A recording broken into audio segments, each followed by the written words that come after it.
কখনোই মুসলমানরা বন্দে মাতারাম গাইবে না, আর গাইতে পারে না, তাহলে তো মুসলমানই থাকবে না।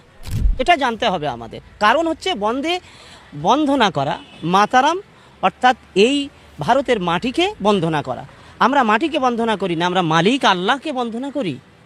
সেই জায়গায় দাঁড়িয়ে সরকার এটা চাপিয়ে দিতে পারে না। যদি এটা চাপিয়ে দেয় তাহলে আইন বিরোধী, অবশ্যই এটা সংবিধান।